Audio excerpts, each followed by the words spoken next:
Una de la tarde vamos a dar inicio a nuestro webinar. Muchas gracias para aquellos que se conectaron. Sé que tenemos personas invitadas de varias universidades y les agradezco por estar participando. La Universidad de la Costa y el programa de Arquitectura y Diseño. Desde la universidad estamos organizando estos webinars internacionales que ayudan un poco a difundir el conocimiento que investigadores están haciendo alrededor del mundo. Nuestra invitada de hoy, Isabela Solero Lemos, es una arquitecta magíster de la Universidad de Barcelona y candidata a doctorado de la FAU, de la Universidad de San Pablo, y hoy nos hablará sobre cómo la aprehensión de la vida cotidiana por las prácticas sociales en espacios libres periféricos puede señalar formas para una construcción colectiva de lo que estas ciudades pueden ser, qué potenciales existen en la perspectiva de la ciudad como un espacio democrático, aunque desigual, imperfecto y en constante proceso de transformación. Bienvenida, Isabela. Muchas gracias, Sandra. Muchas gracias a la Universidad de la Costa, a profesora Sandra Botero, ¿no? Por todo el contacto, toda nuestra conversación, nuestros intercambios.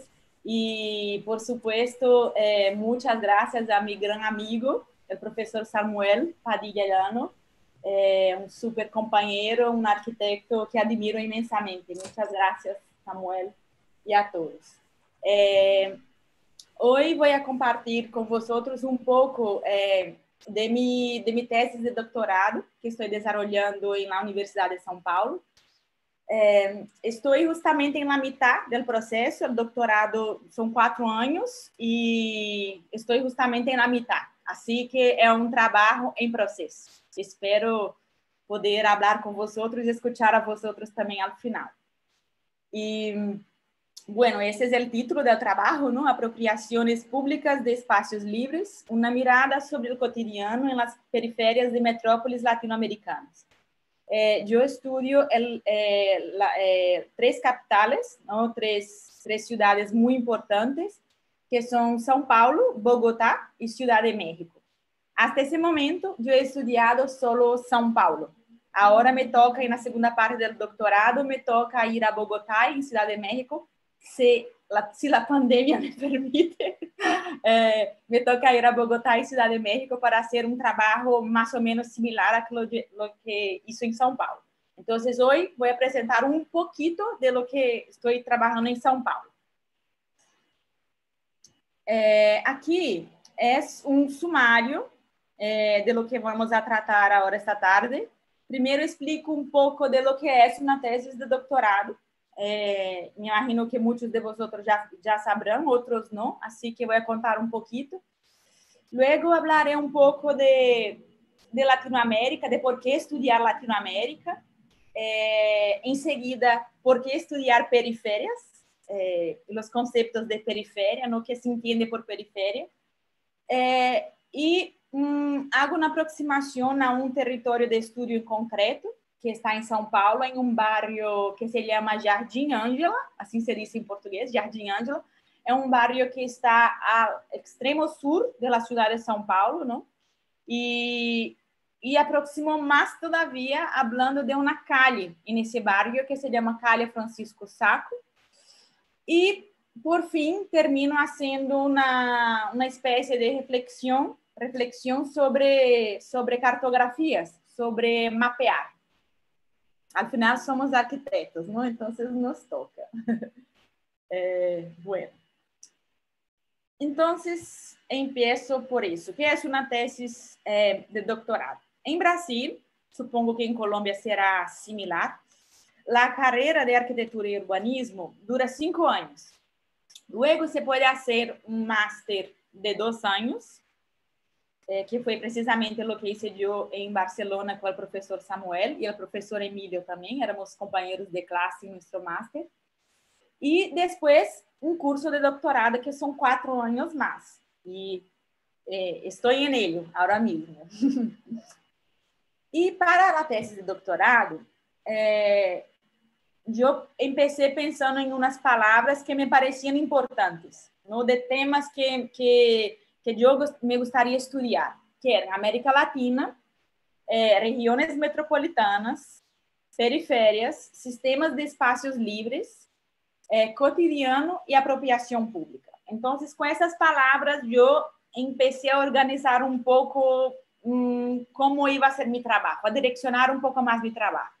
E, ao final, tenho esse título, que é o título que tenho de momento. Não me gusta del todo, pero bueno, tenho 2 anos mais para melhorar isso.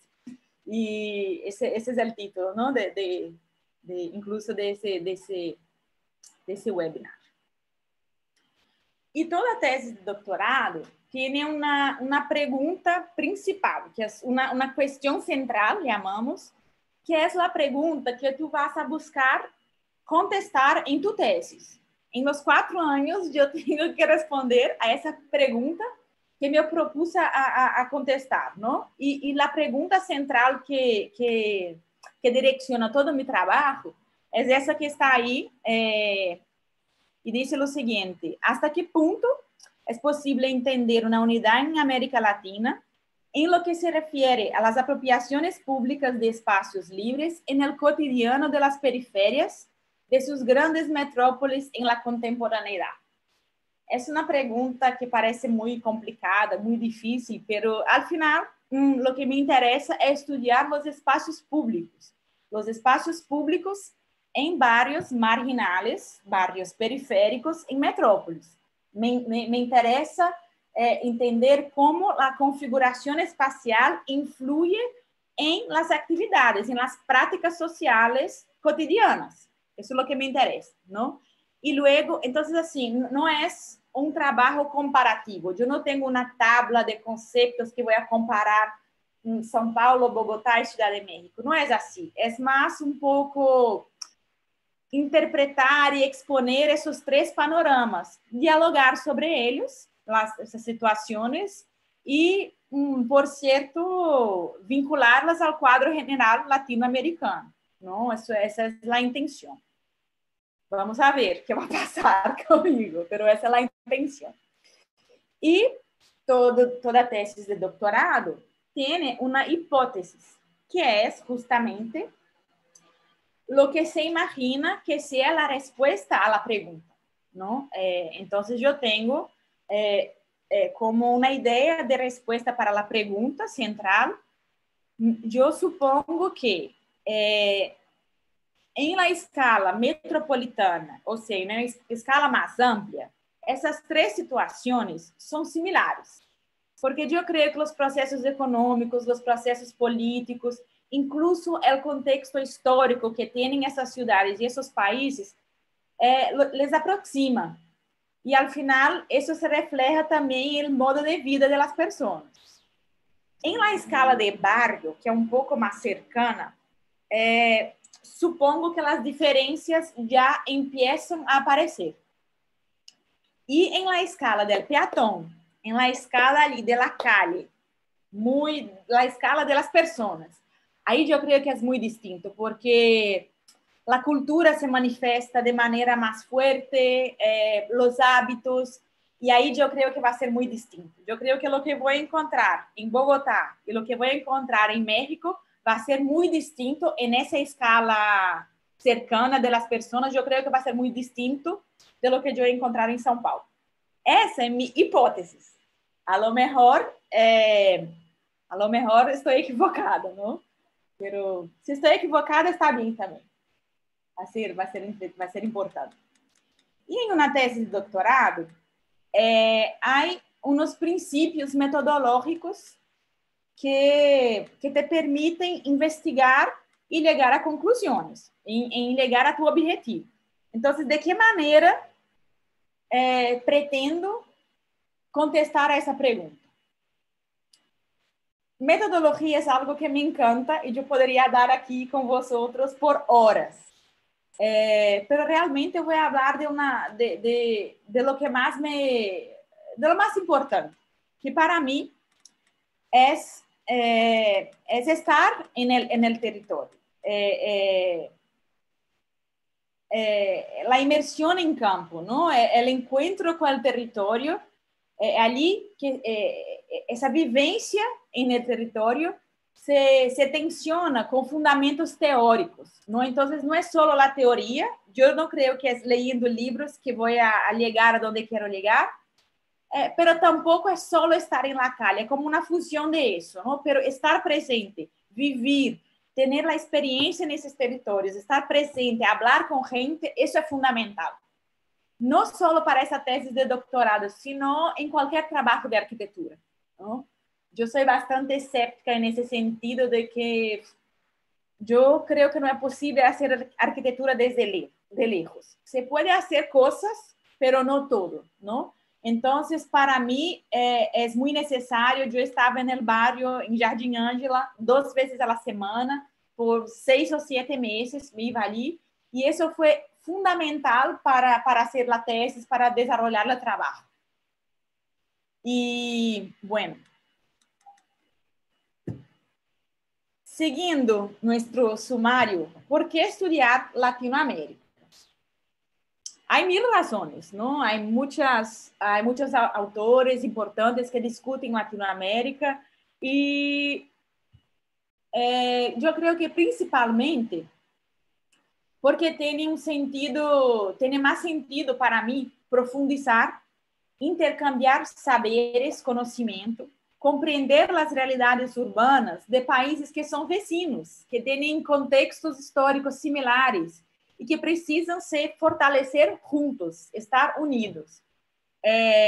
Eu creio que já temos influências suficientes de los países ricos do norte e me parece mais pertinente mirar hacia nós mesmos, não? E aprender com nossas experiências. Eu creio que isso, para mim, tem muito mais sentido.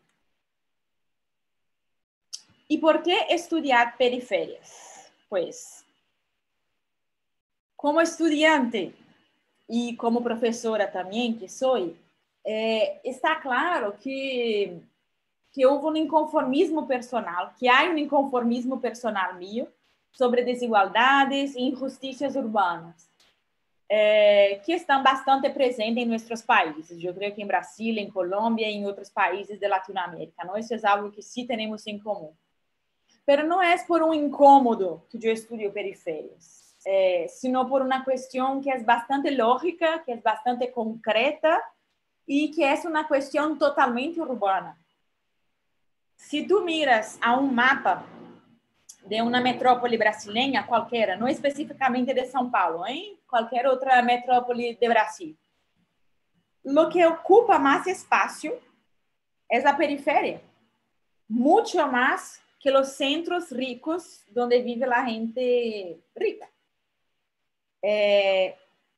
Em las periferias é onde há mais gente, então é mais espaço, é mais gente.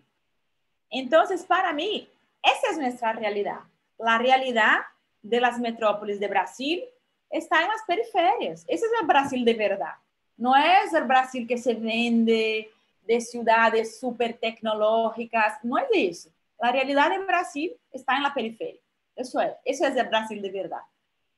E se é o mais grande e onde há maior densidade habitacional, então esse é o principal representativo do habitar cotidiano nas grandes cidades do Brasil, não?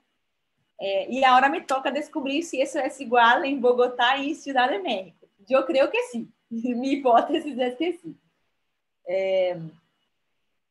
E me parece, então, fundamental também superar a ideia de que periférias são lugares de ausência, são lugares irregulares, informais, marginais, e nos toca pensar urgentemente em um projeto de transformação territorial com o qual as periférias contribuem ativamente com modelos e formas para também produzir espaço urbano. E não simplesmente adoptar um modelo hegemônico, internacional, que está de moda, que não há nenhuma crítica sobre ele. Simplesmente aplicamos conhecimento que nos vendem, pumba, não? Assim, reproduzindo coisas. Todos os lugares e as pessoas podem aportar coisas. São simplesmente saberes distintos, não? E há uma riqueza muito grande nas periférias, incluso desde o ponto de vista de soluções arquitetônicas e urbanísticas. Eu aprendo un montón cada vez que voy a la periferia, cada vez que voy al Jardim Ângela. Y yo creo que tenemos que incorporar eso, incluso dentro de nuestras universidades, en las escuelas de arquitectura, mirar un poco a las periferias desde otro punto de vista, no de los pobreticos, de los que, oh, qué pena, qué lástima, no. Como un lugar que tiene saberes importantes, un lugar de gente muy fuerte y que puede realmente contribuir para la construcción de ciudades mejores, ¿no? Y específicamente los espacios públicos. En los espacios públicos es donde ocurren los encuentros, las manifestaciones del cotidiano colectivo. Es donde acontece la vida pública. Es donde hay las reales posibilidades de transformación social. Entonces, por eso me interesa tanto. Claro que lo que pasa dentro de las casas es importante también, pero a mí me interesa el colectivo, es donde la gente se encuentra. Y eso está en el espacio público, en las calles, en las aceras, en las plazas, parques o donde sea. Eso es lo que me interesa. Y en uno de los territorios de estudio, como he comentado, es São Paulo, ¿no? La metrópole de São Paulo, que no es la capital de Brasil, pero es el corazón económico de Brasil.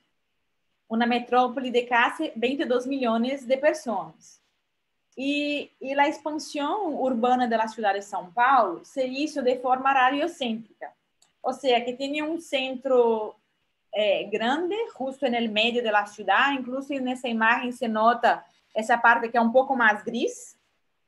Ese es el centro de São Paulo. Y alrededor de ese centro está la periferia, ¿no? Los barrios más pobres, donde hay más gente alrededor de ese gran centro. Ahí es donde viven los pobres. De manera muy general, ¿eh? Claro que eso cambia bastante, pero de manera muy general es así. Y Jardim Ângela es un distrito en la zona sur de la ciudad que está pegado a una represa, que se ve también en esa imagen, una gran represa, y allí viven 300.000 personas, solo en ese distrito. Y aparte de unas cuestiones sociales y ambientales muy importantes, lo que me llama la atención en Jardim Ângela es la identidad periférica bastante fuerte.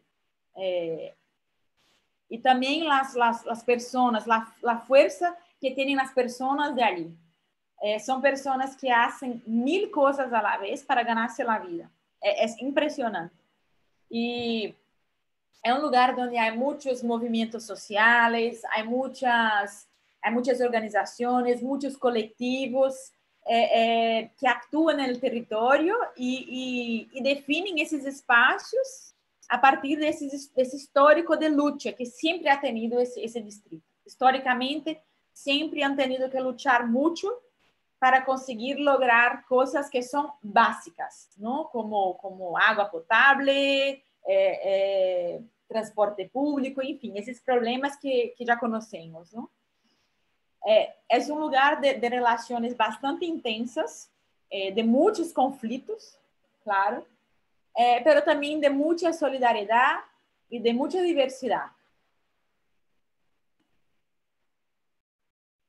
E espera um momento. Ali, em los espaços públicos de Jardim Ângela, as práticas sociais constantemente se rompem e se recream, se transformam. E cada espaço parece resistir de uma maneira a las lógicas que irradiam desde o centro.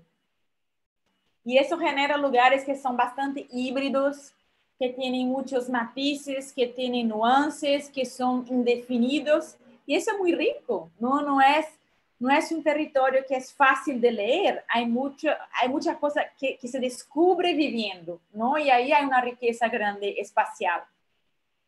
E o tecido construído, que é tão compacto, intensifica também as relações sociais.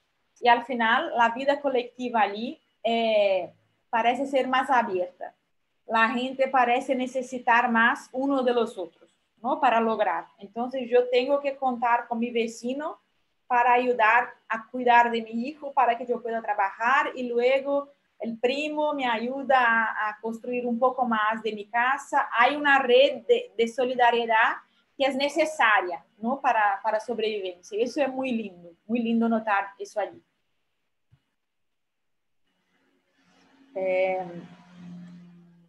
Y bueno, haciendo una aproximación, me gustaría hablar principalmente sobre esa calle que se llama Calle Francisco Sacco.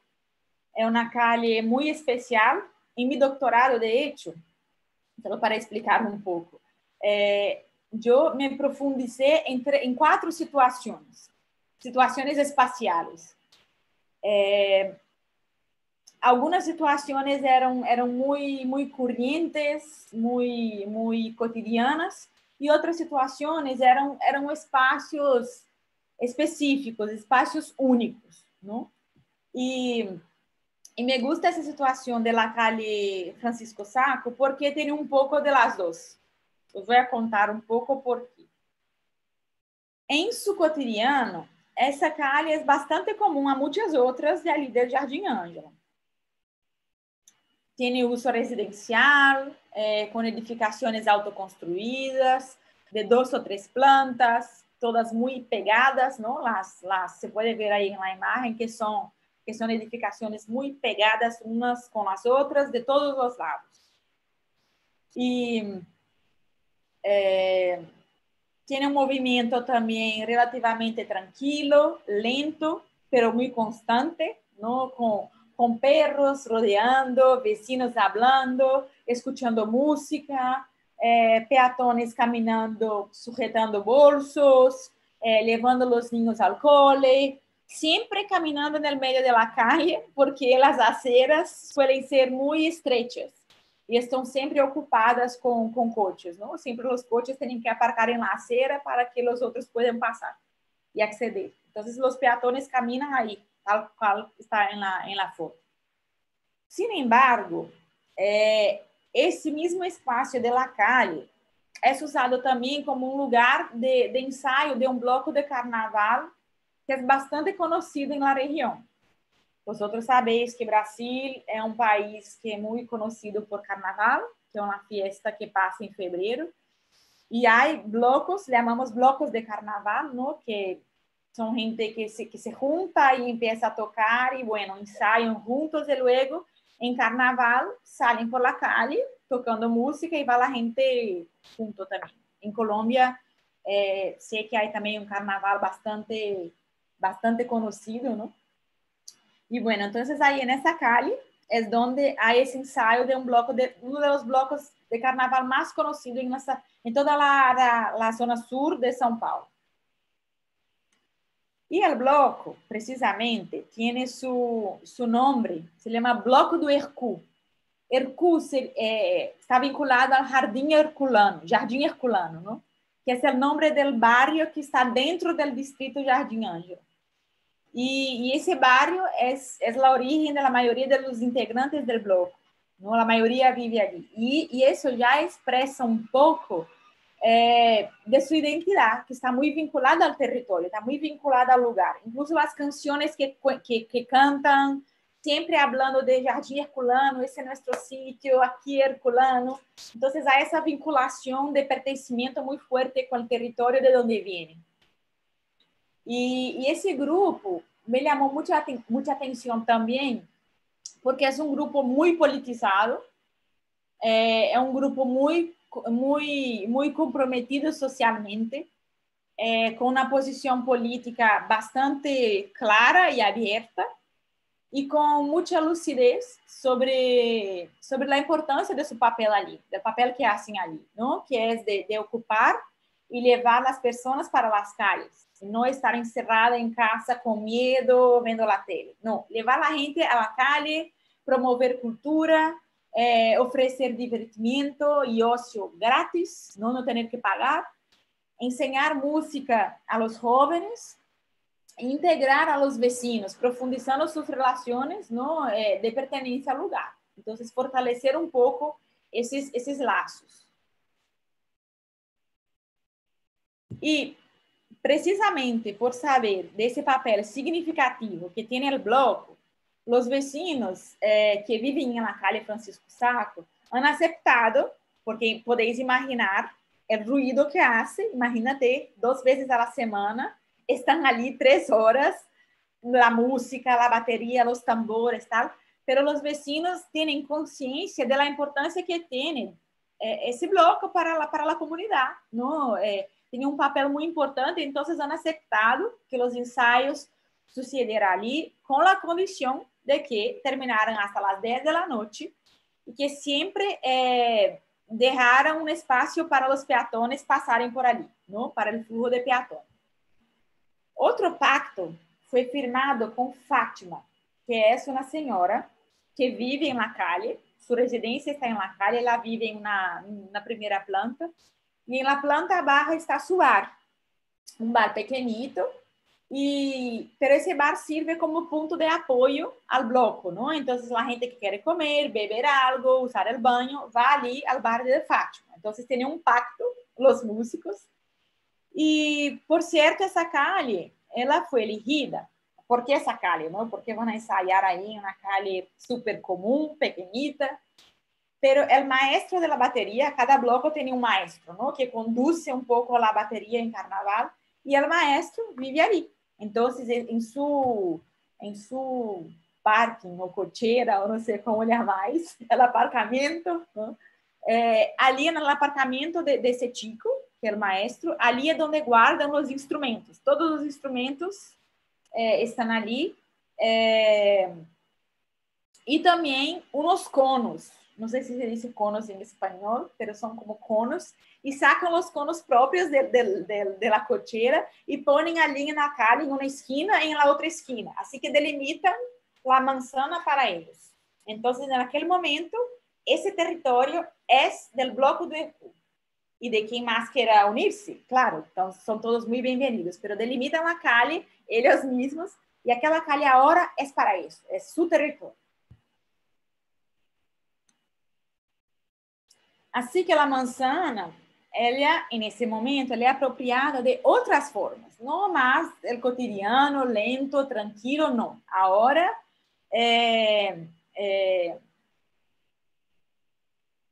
as pessoas no, estão em uma ponta, então, têm o bar de Fátima, e na outra ponta está o garagem, onde há a concentração de músicos. Não é em uma mansão. E durante as horas do ensaio, as pessoas vão e vêm, desde o bloco até o bar, em um fluxo constante. Não? Alguns vecinos maiores colocam suas silhas em suas puertas, não? Os típicos ancianos que vivem ali, põem sua silita, começam a ver o movimento. Alguns, os niños jogam a pelota e passam assim no meio do bloco de carnaval, vão passando, costurando todo. Um montão de jovens bailam, ligam, não? Claro. Muita gente toma a cerveja, outros vão ao callejón ali pequenito fumar um poro de marihuana e logo vuelven. Peatones passam, sorriem. Vecinos, muitos vecinos accedem desde sua ventana para mirar. E incluso há outros, como os que vemos na foto. É muito curioso porque quando empieza o ensaio, se nota as luzes incendiando e humo saindo, indicando que há uma barbacoa, e eles aproveitam a música do bloco em la calle para fazer suas festas particulares, não em las azoteas. Então, todas as azoteas de la calle há festas próprias também. E, pues isso. La diversidade, então, de atividades que sucedem simultaneamente no espaço, com grupos de pessoas de distintas idades, se constitui como um lugar de vida pública muito rica, não? É um espaço muito vibrante, com espontaneidade e com potencial para romper com o que foi estabelecido previamente. Então, eles fazem o que querem, um montão de coisas à la vez, muito espontâneo, de todo, gente ali tomando su cerveza, gente bailando, gente hablando, disfrutando, es súper espontáneo y muy autogestionado, ¿no? Ellos definen lo que quieren hacer y ellos se organizan. Se percebe, entonces, que aquele conjunto de práticas sociais se configuram como um todo, como uma unidade. Não são fragmentos sueltos. Então, significa que cada atividade que sucede justamente porque a outra está sucedendo também. Não? E também o espaço conduzindo um pouco essas práticas. É todo uma coisa muito conjunta, muito coletiva e interdependente, não dialéctica, diríamos. E aquelas pessoas se nota também que estão todos super cômodos em la calle. Parece que a calle é seu pátio interior. Estão em casa muito cômodos, disfrutando e em seu território, não? Que está muito bem, me encanta isso. E, bueno, eu poderia contar muitas mais coisas sobre esses ensaios, poderia contar, por exemplo, a presença da polícia, que sempre vai, poderia contar soluções super criativas que se inventam para superar pequenos problemas que surgem, poderia falar também sobre a auto-organização do carnaval, pero, bueno, eu creio que já os podeis fazer uma ideia general de lo que vai, não? Lo más importante, lo que me gustaría destacar aquí, es justamente ese convivio en la calle, sobre todo a partir de las prácticas culturales y de ocio, que genera esas relaciones de solidaridad y reconocimiento, ¿no? De orgullo. Los niños están súper motivados por el bloco. Hay un montón de niños que se queda todo el ensayo mirando, con ganas de tocar un poco también. Quando hacen um descanso, os niños vão e empiezam a tocar. As mulheres se sentem muito representadas porque há muitas integrantes femininas no bloco, incluso liderando a bateria. E, bueno, se entende que a apropriação pública daquele espaço é construtora da identidade. Se construi identidade e cria laços de pertenência e estabelece fronteiras também muito claras, pero porosas, ou seja, permeáveis, não? Pero as fronteiras estão ali estabelecidas concretamente. E todos esses pactos entre vecinos, com a polícia, com a mercearia, com os músicos, construía também essas práticas, não? As práticas sucedem por esses pactos. E também por esses grupos sociais que vão cambiando. Tu não eres uma persona física, uma persona única todo el tiempo com um papel, não? Então, o músico está ali tocando, pero luego vai em um descanso, vai ao bar tomar uma cerveja e luego quer falar com o vecino. Então, é uma coisa muito fluida, muito híbrida, muito dinâmica. E isso também é riqueza, não? Riqueza espacial. E, bueno, para terminar, me gostaria muito de compartilhar isso com vocês e falar sobre isso com vocês, que eu sou arquiteta. E como arquiteta, tenho ganas de representar graficamente todo isso, não? E não só fazer uma análise, uma interpretação social de lo que passa ali, como sino representar isso graficamente. Eu busco essa representação principalmente como um exercício personal, mais que como algo definitivo, como um exercício personal que aumenta o conhecimento, que me vai ajudar a compreender melhor esse lugar e como forma de poner ao leitor desses mapas, não? São mapas, em uma capacidade de leitura mais ampla, ou seja, que os mapas aclaram essa realidade. Porque eu tenho que apresentar esse cotidiano a pessoas. Eu produzo mapas para que pessoas os leiam, não? Então, esse é o objetivo. E estou buscando aqui uma ideia de de no representar esas apropiaciones perfectamente. Yo no creo que eso sea posible. Y tampoco quiero apoyarme en categorías predefinidas que son usadas siempre, casi como una inercia, ¿no? Sin cualquier crítica. La típica que los profesores nos dicen, vamos a hacer un mapa, hay que hacer un levantamiento de eso, sin ninguna... Encender la luz aquí. Sin ninguna crítica sobre esas variables.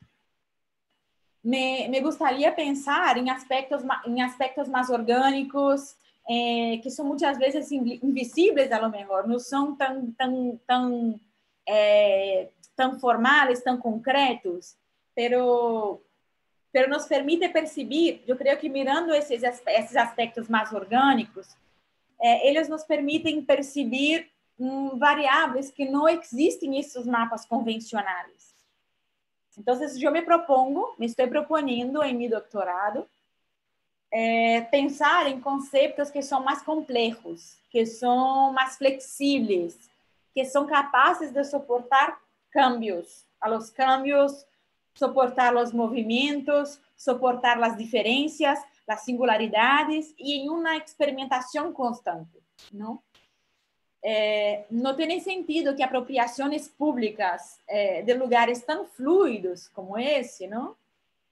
Híbridos, con relaciones enredadas, no mezcladas, que esas apropiaciones sean fijadas en un mapa, incluso porque las apropiaciones están totalmente relacionadas al tiempo, todo el tiempo cambia y no se puede dibujar tiempo en un mapa, eso no se puede hacer, ¿no?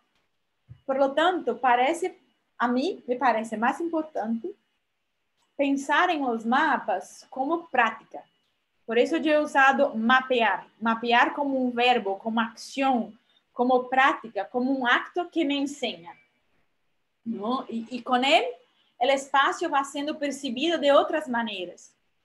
Y en ese ejercicio de mapear, de mapeo, es posible que las escalas y las bases de trabajo también cambien y se desarrollen de acuerdo con las acciones que van siendo inseridas en el mapa. Entonces, hay gente que camina 10 kilómetros y hay gente que coge el autobús.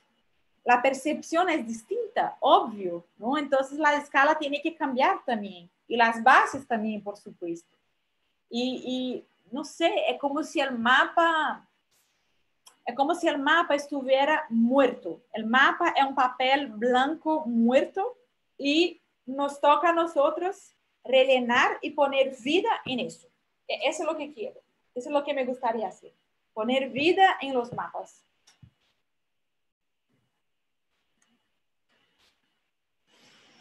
Y entonces, ¿no? Como he comentado, más importante que pensar en el mapa como un producto que represente una situación determinada, yo entiendo el mapa como una manera de activar la percepción y provocar discusiones, levantar preguntas, ¿no? Estimular reflexiones sobre conflictos, sobre carencias, sobre reivindicaciones, sobre posibilidades y sobre reconocimiento también. Me interesa compreender por qué mapear, por qué tengo que hacer ese mapa, ¿no? No simplemente hacerlo porque soy arquitecta, ¿no? Me toca hacer un mapa, o porque mi profesor, mi tutor me está diciendo que lo haga, ¿no? ¿Por qué? ¿Por qué tengo que hacer ese mapa? ¿No? ¿Cuál es su punto de partida? ¿Cuál es la naturaleza de él? ¿No? Y me interesa que esos mapas sean abiertos, totalmente abiertos, y permita ser transformado todo el tiempo por diferentes personas, sin necesidad de recursos técnicos súper sofisticados, ferramentas virtuales, tecnológicas súper sofisticadas. No. Yo creo que tiene que ser sencillo, accesible, que todos puedan hacer, ¿no? Que todos puedan participar. Así que, aunque el mapa sea elaborado, puede que ese mapa de ese trabajo sea elaborado como un ejercicio de un autor, una autora, soy yo, y se transforma en un producto, que sí, va a haber un mapa ahí, ¿no? Pero su valor, lo que yo quiero es que el valor esté en el proceso y eso se note, ¿no? En un proceso que va a ser revelado a través de ese producto que es el mapa. Mapa como proceso. Y ese producto es colectivo, aunque lo haga yo, es colectivo porque proviene principalmente de esas experiencias en el lugar, de hablar con las personas, de estar allí en el ensayo del bloco do Hercú y tener esa experiencia de vida, ¿no? Con base a todo eso, es que voy a hacer un mapa que entonces proviene de encuentros, de estar presente.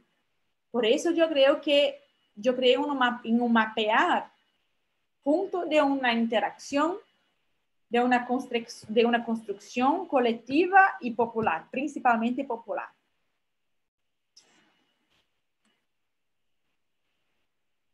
Y ahí comparto con vosotros un poco de lo que estoy haciendo ahora mismo. No, porque ahora así, vale, muy bien, mapear, chulo, ¿no? Como proceso, muy bien, pero ¿y ahora? ¿Cómo es ese mapa? ¿Cómo sería eso?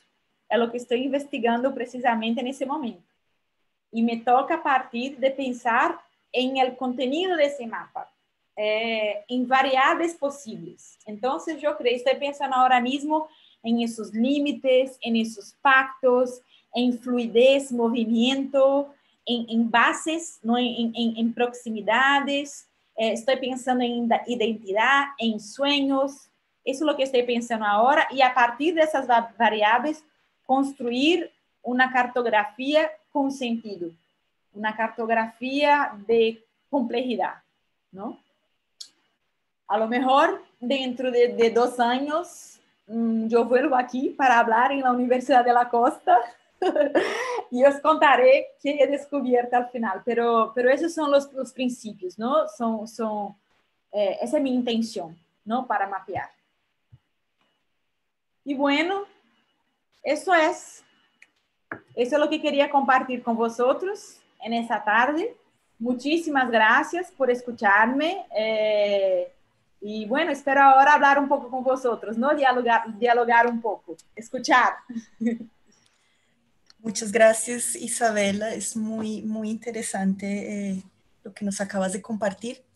Ya tenemos algunas preguntas. Iván y Cristina Vanegas nos pregunta cómo se rompe la barrera entre grupos sociales a través de las interacciones en estos espacios. ¿Cómo se rompen las barreras? Uy. Bueno, ¿puedo contestar esa pregunta ya? Sí, sí, claro. Cristina, ¿no? Isabel, no, Iván y Cristina. Iván y Cristina. Yo creo mucho en la convivencia, ¿no? Hay un concepto que me interesa mucho también, que es el concepto de justicia espacial, que es precisamente la potencia que tiene el espacio, ¿no? En cambiar y en transformar. Yo creo que la convivencia es conflictuosa, claro que sí, no digo que no. Ahí mismo hay un montón de cosas que pasan, uno puede imaginar lo que pasa ahí en esa calle, ¿no? Pero el simple hecho de estar en el espacio público, compartiendo el espacio con personas que son distintas a ti, que tienen otros intereses, otra edad, otro perfil, estar allí conviviendo, se aprende y nos torna más conscientes, más cercanos de un estado de ciudadanía, ¿no? Esa convivencia con el diferente, con el diverso, nos enseña a ser mejores personas, a ser más tolerantes, a caminar hacia la transformación, ¿no? Por eso yo creo tanto en la potencia del espacio público. Allí es donde hay convivencia, ¿no? Dentro de tu casa, tú estás allí con gente que es tu familia, que es parecida contigo, a lo mejor no tanto, pero está allí en tu vida particular. A partir del momento que se convive, hay que tolerar. Si tú estás, por ejemplo, yo estoy en São Paulo, en hora punta, en la plataforma del metro. Estoy esperando el metro. Incluso yo he hecho mucho de menos coger el metro. Si estoy allí esperando el metro, yo soy obligada, aunque no me guste, yo soy obligada a convivir con las personas que están a mi lado y respetar a esas personas ese derecho. Entonces, la convivencia es un camino para la justicia espacial. Yo creo que no hay otra forma de avanzar como sociedad, sino a partir de esa convivencia con el diverso. Eso es lo que pienso. Por eso los espacios públicos me interesan tanto, tanto. Yo creo que no sé si he contestado muy bien la pregunta, pero bueno, eso es lo que tengo en mente. Bueno, aquí Mauricio Puerta Herrera nos dice, mapear, acción que va más allá de ser un producto, cuyo valor generar experiencia, preguntas y reflexiones colectivas. Y después nos hace una pregunta, ¿cómo se podría generar un cambio de concepto marginal con base a estas cartografías con sentido? Wow, eso es lo que estoy buscando, eso es lo que estoy buscando justamente. Yo no tengo una respuesta precisa, porque una pregunta excelente, de hecho, pero yo creo que al final, cuando se piensa en un mapeo colectivo, abierto, hay contribuciones, y esas contribuciones pueden ayudar a revelar cosas, ¿no? Entonces, yo puedo mapear cosas que me parecen interesantes, y esas cosas van a ser reveladas y pueden contribuir a toma de conciencia, a ir al poder público y reivindicar cosas, ¿no? Ese bloco está creciendo a cada año. En 2000, por ejemplo, ¿no? Por ejemplo, este año hubo 7.000 personas solo en ese bloque de carnaval. El año anterior era 5. Entonces, hay reivindicaciones, el mapear se puede hacer por muchos motivos. Y yo creo que en ese mapeo abierto, todos pueden contribuir colectivamente. Y eso para mí es muy fuerte, es muy potente. No sé si esa herramienta va a ser un papel, no sé si va a ser una plataforma virtual colaborativa, yo no sé muy bien, Mauricio. Si quieres hablar un poco más de eso, me gustaría escucharte también, porque pero yo creo que es muy potente de toda forma, ¿eh? Yo creo que ese mapear es muy fuerte, especialmente para arquitectos como nosotros, que somos muy visuales, creemos en el espacio como transformador, ¿no? El espacio es capaz de transformar la sociedad, y mapear, ese proceso de mapear nos ayuda a comprender mejor el espacio. Por eso es la herramienta que más me motiva, ¿no? Me motiva a investigar, y estoy en ello ahora mismo. Muy bien, tenemos otra pregunta de Verónica Garate Navarrete que nos dice, ¿has pensado en que tal vez las mismas personas construyan los mapas como la metodología de mapeo colectivo? Yo he pensado Que las mismas personas ah, construyan los mapas, las mismas personas que hacen esta sí, interacción social. eso me encantaría, Verónica. Vera, mi gran amiga, un beso para ti. Eso estoy pensando también, en a lo mejor hacer un taller con compañeros. Estuvo pensando esa historia de plataforma. Yo no soy una persona muy tecnológica, para nada, vamos, parece una abuela con tecnología. Pero yo creo que a lo mejor puede ser interesante. Ahora, en ese momento de pandemia, estamos hablando mucho de esas cosas virtuales y confieso que prefería estar en Colombia dando esa charla presencialmente con Samuel y con todos, pero me hizo pensar mucho. Imagínate, por ejemplo, una cartografía colaborativa con las mismas personas del territorio en São Paulo, en Bogotá y en Ciudad de México. Eso sería increíble, ¿no? No solo una cartografía colectiva periférica muy potente, eso también podría ser. Seguramente es una posibilidad. Bueno, aquí Sebastián Oñoro nos pregunta cómo se mantienen esas identidades o raíces propias del lugar cuando se tienen gran variedad de alternativas públicas. Bueno, no sé si Sebastián conoce la realidad de Jardín Ángela, Ajá. y no sé si nos puedes contar un poco si realmente existen todas estas alternativas públicas para estos habitantes de esta periferia de Jardín Ángela. Alternativas públicas em que sentido? Assim, porque são espaços muito diversos, é um território bastante amplo. Então, há alternativas públicas em el sentido espacial, de espaços distintos, ou alternativas públicas en el sentido de política pública? No lo sé, Sebastián, si nos puedes, si estás online y nos puedes explicar a qué te refieres con alternativas públicas. Mientras Sebastián nos responde, Mauricio Puerta Herrera dice que él cree que a base de la experiencia se lleva a cabo algo interesante. El concepto de marginalidad es tan ambiguo al trabajar con estas poblaciones. Sandra, ¿puede repetir? Yo no he escuchado muy bien. Mauricio dice, creo que Mauricio estaba tratando de responder a la Ah, pregunta que le habías hecho. Creo sí, que a base de la experiencia se lleva a cabo algo interesante. El concepto de marginalidad es tan ambiguo al trabajar con esta población. sí, sí, sí. Bien, aquí Dalmiro García, nuestro profesor de la Universidad de la Costa, nos pregunta, ¿los diagnósticos de los barrios marginales o de invasión se pueden realizar de forma efectiva en tiempos de COVID sin visitar al barrio y qué estrategias recomendarías a los estudiantes? Uf, ¿cómo se llama que he preguntado? Perdona, El Diego, profesor Dalmiro. Damir.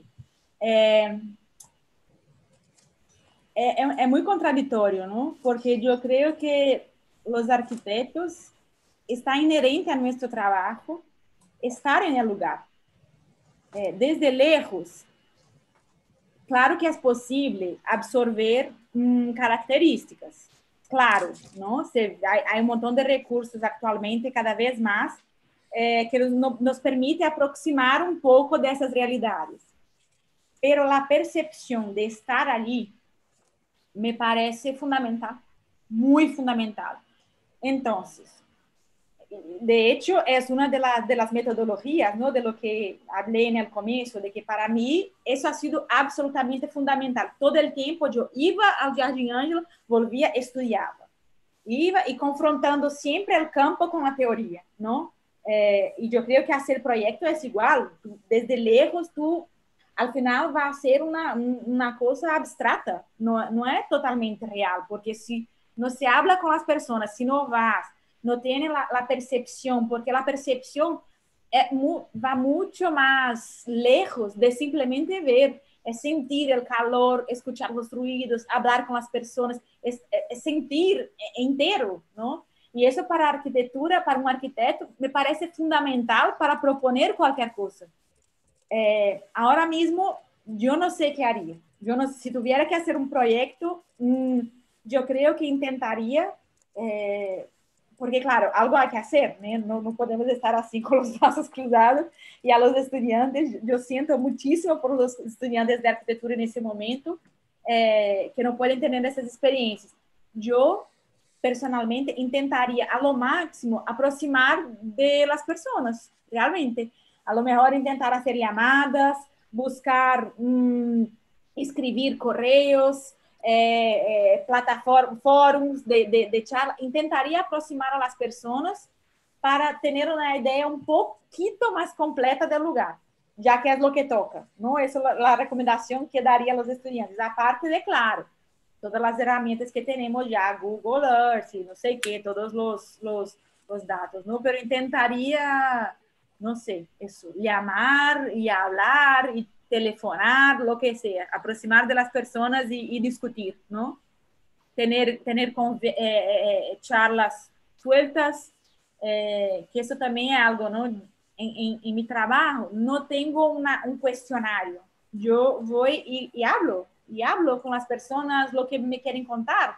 Muchas veces doy paseos, yo voy a Jardim Ângela y doy paseos con personas y me van contando historias, me van enseñando cosas, yo no tengo un cuestionario, un formulario, entonces a lo mejor hablar, ¿qué quieren hablar?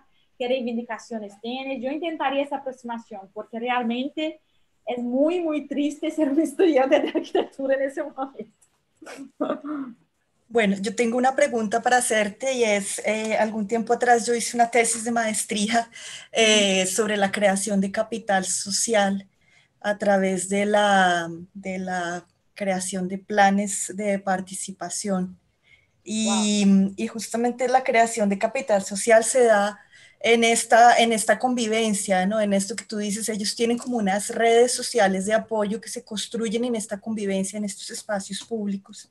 Uh -huh. Y mi pregunta es, bueno, digamos que uno de los productos del capital social es la construcción de estas redes de confianza y la confianza vista como un bien económico, con un valor, ¿no? De hecho, hoy en día se habla mucho de esta confianza, ¿no? Y de del valor económico que tiene la confianza hoy en día. Y me gustaría saber si, digamos, este capital social que se ha construido en Jardín Ángela, mediante estas interacciones de este bloque de carnaval y de las apropiaciones del espacio público, han llevado a que se conforme como una junta de acción comunal, como las conocemos en Colombia, o algún tipo de organización política que, digamos, busque una representación para mejorar las condiciones del barrio. Qué bien. Me gustó mucho tu pregunta, Sandra. Y me interesa mucho tu trabajo, ¿eh? Si hay algún webinar contigo, yo quiero ser invitada porque me encantaría conocer más. Gracias. Sí, Sandra, sí. De hecho, sí. Em Jardim Ângela, como em muitas periferias em Brasil, todo, como he comentado, ¿no? Todo se consigue com muita luta e união entre pessoas, todo é com base assim, a movimentos sociais fortíssimos. E ali há uma coisa muito curiosa que ele chamam de fóruns, são fóruns. Um fórum de las mujeres, fórum de adolescente e niños, fórum de las aguas, porque é um sítio onde há muitos rios e isso. Fórum de não sei, fórum de la violência, fórum de não sei quê. E há o fórum de los blocos de carnaval, nesse caso. E esses fóruns, todos eles, são precisamente isso, são reuniões, a maioria tem reunião, não sei, uma vez ao mês, se juntam e hablam, discutem e fazem reivindicações políticas e muitas vezes conquistam coisas concretas, de hecho. E isso me fascina muitíssimo, porque a gente é muito ativa e muitas vezes nós outros somos muito cômodos, não? Que eu já tenho muito problema, tenho que trabalhar muito, mas essas pessoas também têm que trabalhar muito, igual ou mais. E, aún assim, têm tempo de participar, involucrar, não? Em atividades enfim. Então, esse fórum de carnaval, por exemplo, não? Que é essa situação do bloco de Hercu. Esse bloco, há 14 blocos de carnaval na região sul. E nesse fórum, eles intercambiam instrumentos, porque um instrumento musical é muito caro. Então, o bloco do Hercu ensaia aos miércoles e domingos. Luego, os outros dias, emprestam os instrumentos a outro bloco e dão oficinas. Uns músicos de um bloco ensinam a outros como tocar. Luego, hacen fiestas para colectar dinheiro e promover não sei o quê.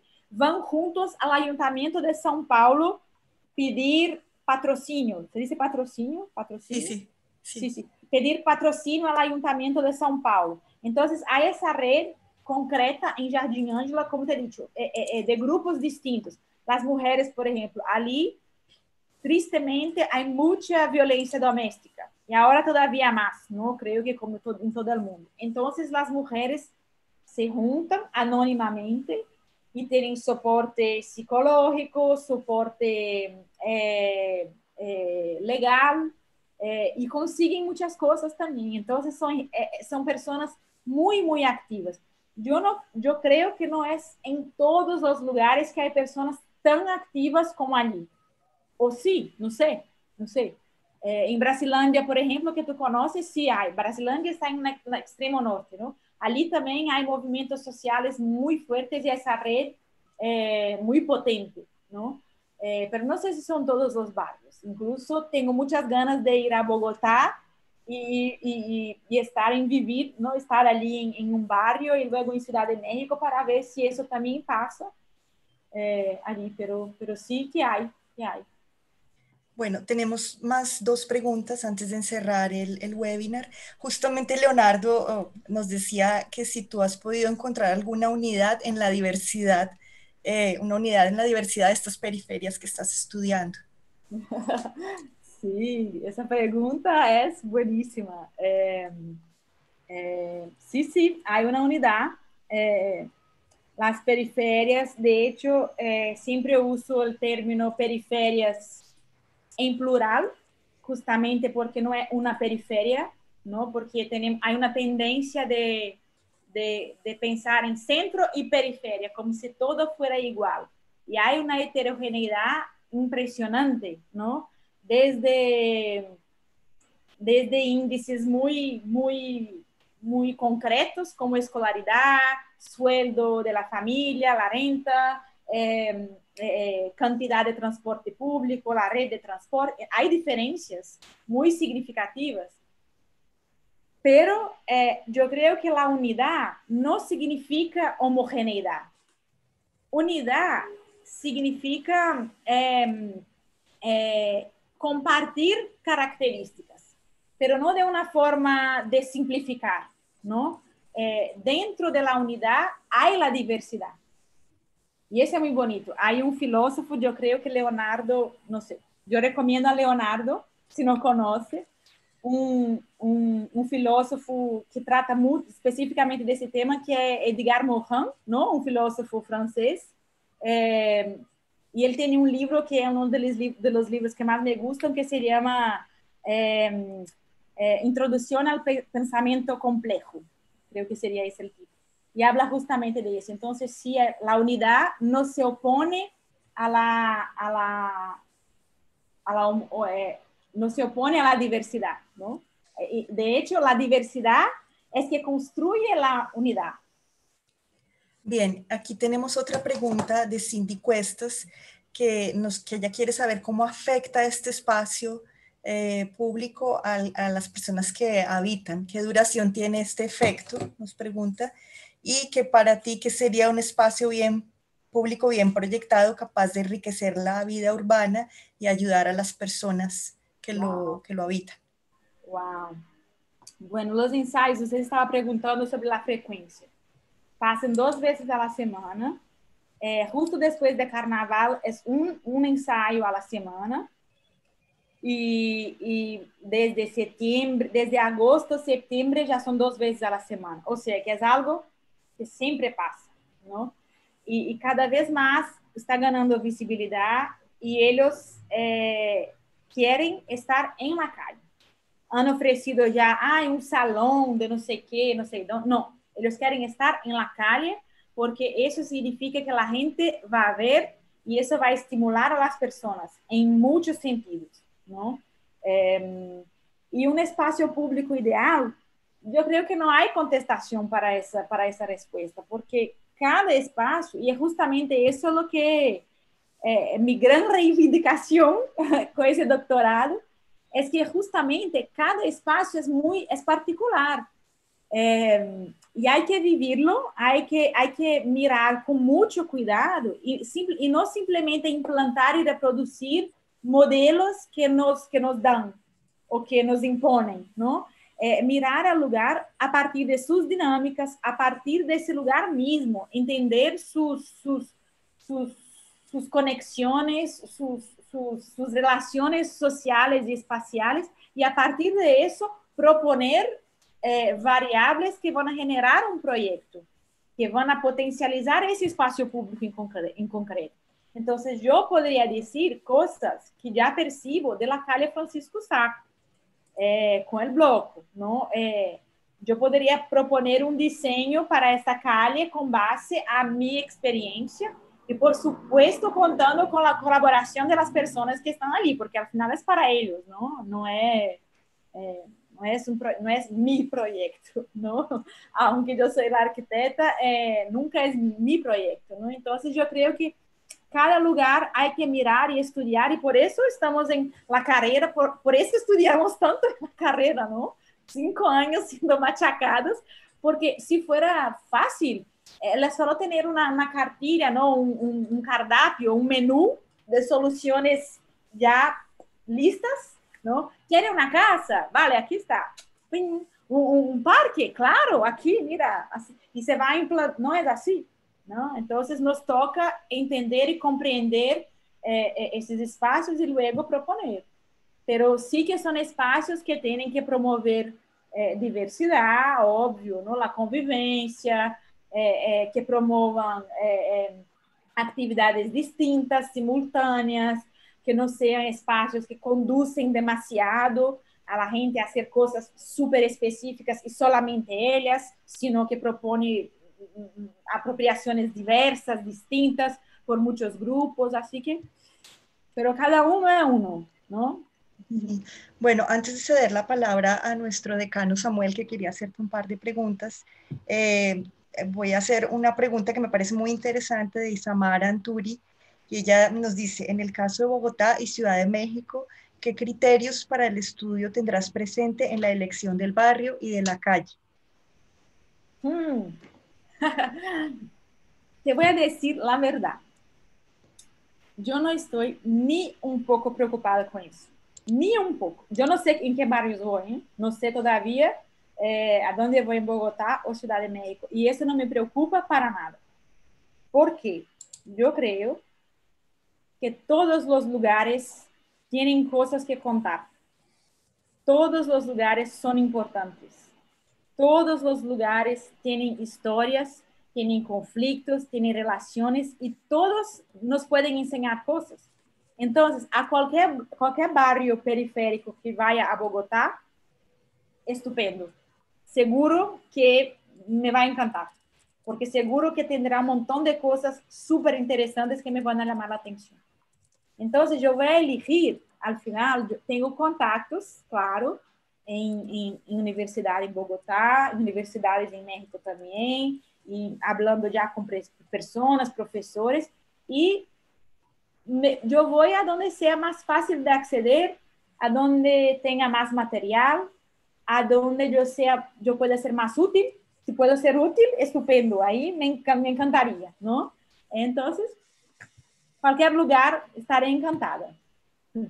Muchas gracias, Isabela. Cedo la palabra a Samuel. Samuel, recuerda de activar el micrófono en Zoom para que puedas hacer la pregunta al vivo. Sí. Isabela, me va a saltar el protocolo y te llamo con el cariño Vela. Vela, celebro mucho que estés asumiendo estas temáticas desde esta perspectiva. Ya sabes que es una debilidad compartida el tema social y del diseño de las ciudades de una perspectiva social. Pensar, planear, proyectar, gestionar, administrar las ciudades de esta perspectiva, pues tiene unos lenguajes que están incrustadas como en un ejercicio, yo creo que de desprendimiento y de entender que el saber no es absoluto, sino que es una construcción primero permanente y que es una construcción colectiva. Y que nosotros simplemente somos una pieza más de un engranaje en otros saberes. ¿Y quién más que la población que habita el lugar para ser más experta del lugar que habita? Y no nosotros que somos extraterrestres que aterrizamos en el territorio, ¿no? Sí, sí. Entonces eso me parece importante, y estas investigaciones siempre tienen ese matiz. Y en razón de eso te quería preguntar, ya que también estamos inmersos en el universo de la academia, y hacemos academia y hacemos también proyectos sociales reales en la calle desde la academia o al revés. ¿cuál es o cómo tú percibes esa importancia que tiene la investigación social dentro de la escuela de arquitectura, dentro de esa formación en arquitectura? ¿Por qué es tan importante la investigación social? Bueno, Samu, yo creo que esa formación, esa perspectiva social, bueno, hay muchas cosas, ¿no? Pero yo creo, assim, en un primer momento, es justamente lo que yo hablaba en el comienzo. Cuando miramos, ser social no significa que vamos a trabajar para gente pobre. Ser social, para mí, está intrínseco a ser arquiteto. Si eres arquitecto, eres un ser social que tiene que proponer cosas para la sociedad, sea la sociedad que sea, pero tienes que proponer cosas a favor de la sociedad, ¿no? No son cosas distintas. E a parte, quando se entende desde a perspectiva social, desde uma perspectiva de renta, de poder econômico, tal, para mim, em Latinoamérica, está muito claro. Assim, podemos tentar vender Ciudad, Rio, Olimpíadas, e não sei o quê, Bogotá, sistema de transporte de Bogotá increíble, o Santiago, o centro econômico de Santiago, pero Latinoamérica não é isso, é outra coisa. Pero nestas universidades, e estou falando em geral, não é de nenhuma, não é a Universidade de São Paulo, não é a Universidade da Costa, ou nada, é em geral, nós outros, incluso dentro da universidade, e principalmente dentro da universidade, há uma tendência de estudar outras coisas. Então, por exemplo, chegam os estudantes na universidade e levamos em la Avenida Paulista. O primeiro lugar que vão é na Avenida Paulista, que é uma avenida super high-tech de São Paulo, onde estão os edifícios mais chulos, incríveis, no centro, um montão de gente rica e empresários que vão, sabe? E isso me parece um erro, porque não é que a Avenida Paulista não representa São Paulo, mas é esto.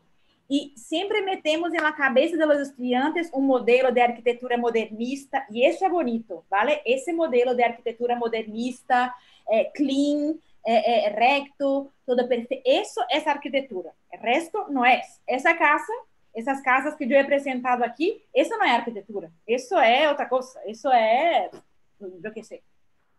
Pero realmente isso também é arquitetura, e é uma arquitetura muito bonita, porque é construída colectivamente, é construída em processo. É muito bonito ver isso. A gente vai añadindo coisas à medida que sua vida vai cambiando, a habitação também vai cambiando. E isso é muito lindo, sabe? Há muitas soluções que são incríveis lo que hacen. Podemos aprender um montão, pero nosotros tenemos essa ideia de modelo de arquitetura e todo lo que é distinto de isso não sirve, não quadra, não? E me parece fundamental romper com essa ideia e que a universidade tem a obrigação de absorver essa diversidade social, que é Latinoamérica, que é Colômbia, que é Barranquilla ou São Paulo, onde seja. É diverso e todas as partes da cidade, todas as pessoas podem aportar para essa discussão, como tu has dicho, muito bem, ¿no? Eso es lo que pienso. Estupendo. Lo otro es, Bela, este es un primer espacio y decirte que nosotros tenemos en curso un proyecto que te puede servir muchísimo como escenario de trabajo. Es un proyecto de hecho internacional. Estamos trabajando con Flaxo, a través de Flaxo, con la UCL en Londres y la Universidad de Costa Rica también. Y el proyecto habla de la igualdad urbana, precisamente bajo 3 dimensiones, digamos, que es la pobreza extrema, la resiliencia y, digamos, la prosperidad, pero en un marco del riesgo que, por ejemplo, las poblaciones o los territorios vulnerables, pues, tienen como su cotidianidad. Entonces es un proyecto que ya llevamos un tiempo trabajando, así que podemos generar este espacio. Claro. El proyecto se llama Knowledge in Action for Urban Equality. Entonces, pues yo sé que te va a gustar y de por ahí podemos tener bastantes interacciones. Es un proyecto que estamos desarrollando entre el Departamento de Arquitectura, Departamento de Ciencias Sociales, de Civil y Ambiental y la Vicerrectoría de Extensión de la Universidad de la Costa. Así que, bueno, y las otras universidades. Me encanta, vamos a hablar. Claro que sí, estás cordialmente invitada a que hagamos interacciones. Gracias, muchas gracias. Bueno, se nos quedaron algunas preguntas por responder, pero digamos que nuestro tiempo ya se acabó. Entonces, yo le voy a compartir estas preguntas a Isabela por correo para que ella nos las responda y yo las pueda poner ahí abajo en la grabación del webinar. Y también, pues, a los que están, hoy tenemos más de 50 personas conectadas viendo en tiempo real este webinar, y a los 50, más de 50 personas conectadas los invitamos a que continúen asistiendo a estos eventos, y les vamos a compartir también, estamos creando una red de investigación a nivel de América Latina, entonces les vamos a compartir un formulario para aquellos que quieran hacer parte de nuestra red para que se inscriban. Muchísimas gracias, Isabela, muchísimas gracias a Samuel y a los asistentes. Y bueno, me disculpo por no lograr responder todas las preguntas, pero se las vamos a enviar a hacer llegar a Isabel. Muchas gracias a todos. Gracias a ti, Sandra, también por este espacio que ya se ha consolidado, ya llevamos varias semanas. Justamente el confinamiento nos ha llevado a potenciar ejercicios y este es uno, al igual que los otros canales de eventos en vivo que estamos haciendo. Así que, y a Isabela, gracias por este regalo, porque es un regalo, el conocimiento siempre es regalo. Y este es un placer escuchar. Muchas gracias por la invitación. Me han gustado muchas las preguntas, excelentes preguntas. Y ha sido un gran placer. Muchas gracias, Sandra, por la coordinación, por todo, ¿no? Nuestra comunicación aquí. Y a Samu, mi gran amigo. Súper, muchísimas gracias. Bueno, chao. Adiós. Buenas noches a todos. Buenas noches allá.